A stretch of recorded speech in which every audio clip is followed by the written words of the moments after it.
I got Zorbits in my orbits. Zorbits in my orbits. Zorbits in my orbits. Zorbits in my orbits. That sounds really painful, actually. I got Zorbits in my orbits! That's what it sounds like.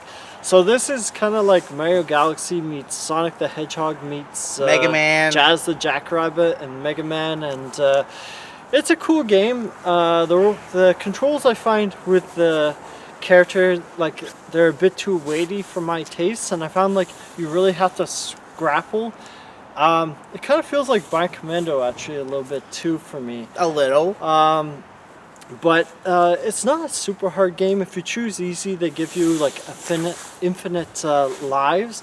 But it really, oh yeah, and the graphics, like the background really looks like Toe Jam and Earl. Like the music I found. Yeah. But that's what I was thinking, yeah. And I don't know, it's only like a $1 game. But yeah. So already you're getting some bang for your buck. Yeah, I think for $1.19 it's pretty decent. You know, I would say like, if you don't mind the controls being kind of heavy, like totally go for this game. It's like Metal Sonic, playing as Metal Sonic, but you know, they don't have rights for Metal Sonic, so they came up with their own version of like a Metal Sonic.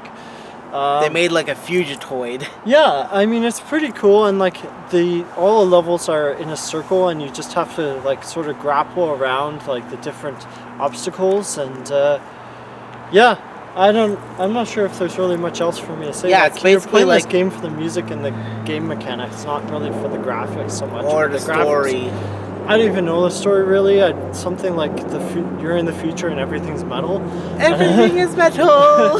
Exactly.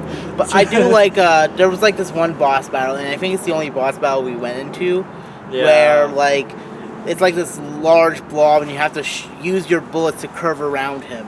Yeah. So it makes sense in context.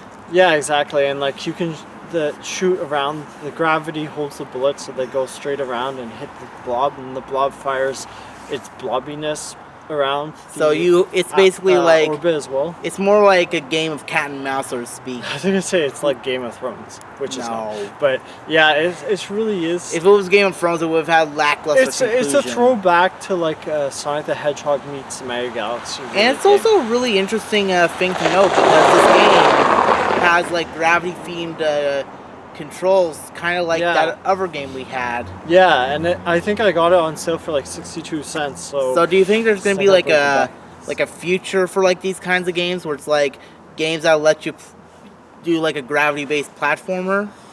I think so. I think like this is definitely something that's popular. I just find the controls, like sometimes I was getting stuck and I just missed like the ledge by like such a teeny half-inch in the game, like a few pixels. So that's my main gripe.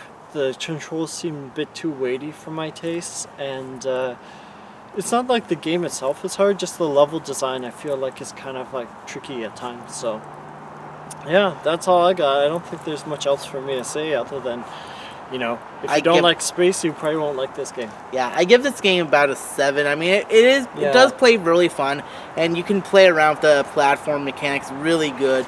But at the end of the day, I kind of feel like this is like all right, like not bad, it's not like terrible, super exciting. But it's interesting, though. But just meh. I like it. Yeah, it's decent.